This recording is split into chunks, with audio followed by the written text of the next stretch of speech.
Hi hello ನಮಸ್ಕಾರ ಸುದ್ದಿಗಾರ ನ್ಯೂಸ್ಗೆ ಸ್ವಾಗತ. ನಾನು ಪಲ್ಲವಿ.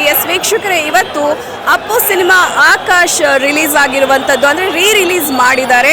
ಅಪ್ಪು ಕ್ರೇಜ್ ಯಾವ ರೀತಿ ಆಗಿದೆ ಅಂತ ನೀವು ಕೂಡ ನೋಡ್ತಾ ಇದ್ದೀರಾ. ಇಲ್ಲಿರೋ ಕ್ರೌಡ್ ನೋಡ್ತಾ ಇದ್ರೆ ನಮ್ಗೆ ಅರ್ಥ ಆಗುತ್ತೆ. ಸೊ ಅಪ್ಪು ರಿಲೀಸ್ ಆಗಿರುವ ಬಗ್ಗೆ ಫ್ಯಾನ್ಸ್ ಯಾವ ರೀತಿಯಾಗಿ ಹೇಳ್ತಾರೆ ಅನ್ನೋದನ್ನ ನೋಡೋಣ ಬನ್ನಿ.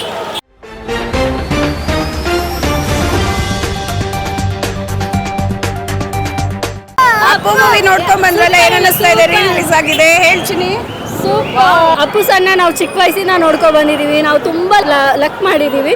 ಬಟ್ ಈ ಜನ್ರೇಷನ್ಗೆ ರಿಲೀಸ್ ಆದರೆ ಮಾತ್ರ ಇವರಿಗೆ ಲಕ್ ಸಿಗುತ್ತೆ. ಬೇಜಾರಾಗುತ್ತೆ ಅಪ್ಪು ಸರ್ ಇಲ್ಲ ಅಂತ. We miss you Appu sir. ನನ್ನ ಫೇಸಲ್ಲೇ ಗೊತ್ತಾಗ್ತಾ ಇಲ್ವಾ? Extremely happy. Dream come true. ನಾನು ಆ್ಯಕ್ಚುಲಿ ಈ ಸಿನಿಮಾ ಫಸ್ಟ್ ಶೋ ನೋಡಬೇಕು ಅಂತಿತ್ತು, ನೋಡೋಕ್ಕಾಗಿರಲಿಲ್ಲ. ಸೊ ಇವತ್ತು ನೋಡಿದೆ, ವೆರಿ ಹ್ಯಾಪಿ. ನಮ್ಮ ಪುನೀತ, ನಾನು ಆಂಧ್ರದಿಂದ ಬಂದಿರೋದ, ಅನಂತಪುರ. ಓಕೆ, ಅಭಿಮಾನ ಡನ್. ಕರ್ನಾಟಕ ಜೈ. ಖುಷಿ. ಅಪ್ಪ ಅಷ್ಟು ಸಣ್ಣ ವರ್ಷದಿಂದ ನೋಡ್ತಾ ಇದ್ದೀವಿ. ಈ ವರ್ಷ ನೋಡ್ತಾ ಇದ್ದೀನಿ, ಬರ್ತಾ ಇದ್ದೀನಿ. ಅಪ್ಪ ರಿಲೀಸ್ ಆಗಿರೋ ತುಂಬ ಖುಷಿ ಆಯಿತು. ಆ್ಯಕ್ಚುಲಿ ನಾವು ತುಂಬ ಎಂಜಾಯ್ ಮಾಡಿದ್ವಿ ಒಳಗಡೆ, ಫುಲ್ ಸಖತ್ತಾಗಿ. ಬಿಕಾಸ್ ಚಿಕ್ಕವರಿದ್ದಾಗ ರಿಲೀಸ್ ಆಗಿತ್ತು, ನೋಡಿರಲಿಲ್ಲ ಥಿಯೇಟ್ರಲ್ಲೆಲ್ಲ ಹೋಗಿ.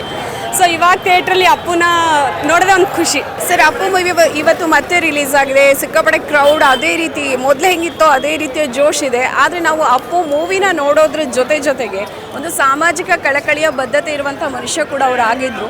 ಸೊ ಅದ್ರ ಬಗ್ಗೆ ಮತ್ತು ಮೂವಿ ಬಗ್ಗೆ ಏನು ಹೇಳ್ತೀವಿ? ನೋಡಿ, ಆಕಾಶ್ ಅಂತಕ್ಕಂಥದ್ದು ಅದ್ಭುತವಾದ ಚಿತ್ರ. ರಮ್ಯಾ ಅವರು, ಪುನೀತ್ ರಾಜ್ಕುಮಾರ್ ನಟಿಸಿರ್ತಕ್ಕಂಥ ಮನರಂಜನೆ ಆಧಾರಿತವಾದಂಥ ಚಿತ್ರ. ಅವರು ಕಡಿಮೆ ದಿನ ನಮ್ಮ ಜೊತೆಲಿ ಇದ್ದರೂ ಸಹ ಒಂದು ಶಾಶ್ವತವಾದ ನೆನಪನ್ನು ನಮಗೆ ಕೊಟ್ಟು ಹೋಗಿದ್ದಾರೆ. ಪುನೀತ್ ರಾಜ್ಕುಮಾರು ಅಪ್ಪನನ್ನು ಮೀರಿಸಿದ ಮಗ ಅಂತ ನಾನು ಹೇಳೋಕ್ಕೆ ಇಷ್ಟಪಡ್ತೀನಿ. ರಾಜ್ಕುಮಾರ್ ಚಿತ್ರರಂಗ ಮಾತ್ರ ನಾಯಕರಾಗಿದ್ದರು. ಪುನೀತ್ ರಾಜ್ಕುಮಾರ್ ಸಾಮಾಜಿಕ ಕೆಲಸಗಳ ಮೂಲಕ ನಮ್ಮಿಂದ ಅಗಲಿದ ನಂತರ ಅವರ ಸೇವೆಗಳು ನಮಗೆ ಗೊತ್ತಾಗ್ತಾ ಬಂತು. ಈ ರೀತಿಯೂ ಒಬ್ಬ ಸೇವೆ ಮಾಡ್ಬೋದಾ ಅಂತಕ್ಕಂಥದ್ದು. ಹಲವಾರು ಜನರಿಗೆ, ಹಲವಾರು ವಿದ್ಯಾಸಂಸ್ಥೆಗಳಿಗೆ ಫೀಸನ್ನು ಕೊಡ್ತಕ್ಕಂಥ, ಅನಾಥ ಮಕ್ಕಳನ್ನು ಸಾಕ್ತಾ ಇರ್ತಕ್ಕಂಥ ವ್ಯಕ್ತಿ. ಮತ್ತು ನಾನು ಮೈಸೂರಿನ ಒಂದು ಪ್ರಸಂಗವನ್ನು ಗಮನಿಸ್ಕೊಳ್ಳೋಕ್ಕೆ ಇಷ್ಟಪಡ್ತೀನಿ. ಅಲ್ಲಿ ಜೈಲಿನ ಒಂದು ಶೂಟಿಂಗ್ ನಡೀತಾ ಇರುತ್ತೆ. ಸುಮಾರು 35 ಜನ ಜೈಲು ಕೈದಿಗಳು ಬಿಡುಗಡೆ ಆಗಿರ್ತಾರೆ. ಅವ್ರಿಗೆ 5,000 to 6,000 ರೂಪಾಯಿ ಕಟ್ಟಬೇಕಾಗಿರುತ್ತೆ. ಅದನ್ನು ಕಟ್ಟಕ್ಕಾಗದೇ ಇರೋ ಸಂದರ್ಭದಲ್ಲಿ ಪುನೀತ್ ರಾಜ್ಕುಮಾರ್ ಅವ್ರು 35 ಜನ ದುಡ್ಡನ್ನು ಕಟ್ಟಿ ಬಿಡುಗಡೆ ಮಾಡ್ತಕ್ಕಂಥ ಸಾಮಾಜಿಕ ಬದ್ಧತೆ ಇರತಕ್ಕಂಥ ಏಕೈಕ ನಾಯಕ. ಇವತ್ತು ನಾಯಕರೆಲ್ಲ ಪುನೀತ್ ರಾಜ್ಕುಮಾರ್ ಅವರ ಗುಣ ಮತ್ತು ಆ ಒಂದು ಅನುಷ್ಠಾನವನ್ನು ಮಾಡಿಕೊಂಡ್ರೆ ಅವರು ಉತ್ತಮ ನಟರಾಗ್ತಾರೆ. ಬರೀ ನಟ ಆಗೋದಲ್ಲ, ಸಾಮಾಜಿಕ ಬದ್ಧತೆ ಇರತಕ್ಕಂಥ ನಟನಾಗಬೇಕು ಅಂತಕ್ಕಂಥದ್ದು ನನ್ನ ಅಭಿಪ್ರಾಯ. ಇವತ್ತು ಈ ವಯಸ್ಸಿಗೆ ಅವರು ಒಂದು ನಾಳಿದ್ದು 17ನೇ ತಾರೀಕು ಅವ್ರಿಗೆ 51 years. ಆ ಚಿಕ್ಕ ವಯಸ್ಸಿಗೆ ಎಷ್ಟೋ ಮಹಾನ್ ವ್ಯಕ್ತಿಗಳು ಸಾಲಿಗೆ ಆಲ್ರೆಡಿ ಸೇರ್ಪಡೆಗೊಂಡ್ರು. ಸೊ ಅವ್ರು ಏನಪ್ಪ ಅಂದರೆ, ಒಬ್ಬ ವ್ಯಕ್ತಿ ತನ್ನ ವ್ಯಕ್ತಿತ್ವದ ಮೂಲಕ ಅವನು ಸಮಾಜಕ್ಕೆ ಮಾದರಿಯಾಗಬಲ್ಲದು. ಅಂಥದ್ರಲ್ಲಿ ಪ್ರಮುಖವಾಗಿ ಪುನೀತ್ ರಾಜ್ಕುಮಾರ್ ಸರ್ ಮೊದಲಿಗರಾಗ್ತಾರೆ. ಏನಪ್ಪ ಅಂದರೆ ಅವ್ರ ವ್ಯಕ್ತಿತ್ವನ ಯುವ ನಟರು ಸಹ ಅಳವಡಿಸ್ಕೋಬೇಕು. ಯಾಕಂದ್ರೆ ಅವರು ಬರೀ ಸಮಾಜ ಸೇವೆ ಮುಖೇನ ಅವರು ಮಾಡಿ ತೋರಿಸಿದಂತೆ ಅವ್ರು ಮಾಡಿದ ಮೂವಿಯೆಲ್ಲ ನಮ್ಮಂಥ ಯೂತ್ಸ್ಗೆ ಪ್ರೇರಣೆ ಆಯಿತು. ಉದಾಹರಣೆಗೆ ಪೃಥ್ವಿ IAS ಆಫೀಸರ್ಗೆ ಅದು ಪ್ರೇರಣೆ ಆಯಿತು. ಈ ಆಕಾಶ್ ಮೂವಿ ಯಾಕಂದರೆ ಎಷ್ಟೋ ಪಾಪ ನಿರುದ್ಯೋಗ ಸಮಸ್ಯೆ ಇವತ್ತು ಕೇಂದ್ರ ಸರ್ಕಾರ ಆಗ್ಬೋದು, ರಾಜ್ಯ ಸರ್ಕಾರ ಆಗ್ಬೋದು, ಉದ್ಯೋಗ ಭರ್ತಿ ಮಾಡಿದಂತ ನಾವು ಯಾಕಂದ್ರೆ ನಾನು ಒಂದು ಮಾಸ್ಟರ್ ಡಿಗ್ರಿ ಹೋಲ್ಡರು. ಸೊ ಹಾಗಾಗಿ ಈ ಪ್ರತಿಭಟನೆ ಇಡ್ತೀವಿ. ಇನ್ನೊಂದು ಸೀನ್ ಇದೆ, ನಾನು ಪದವಿ ಮಾಡ್ಕೊಂಡು ನಾನು ಆತ್ಮಹತ್ಯೆ ಮಾಡ್ಕೊತೀನಿ ಒಂದು ಸೀನ್ ಹೇಳ್ತೆ.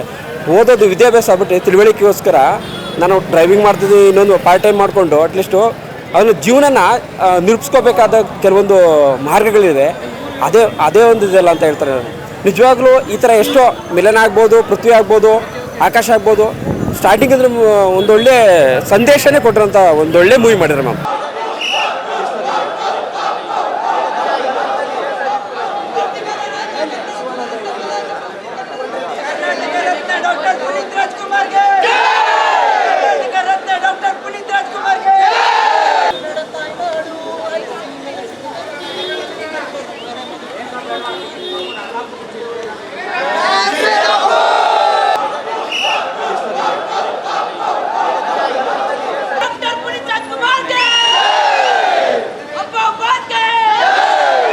ನಮ್ಮ ಈ ವಿಡಿಯೋ ನಿಮಗೆ ಇಷ್ಟ ಆದಲ್ಲಿ ಲೈಕ್ ಮಾಡಿ, ಶೇರ್ ಮಾಡಿ, ಕಮೆಂಟ್ ಮಾಡಿ ಮತ್ತೆ ಸಬ್ಸ್ಕ್ರೈಬ್ ಮಾಡಿ.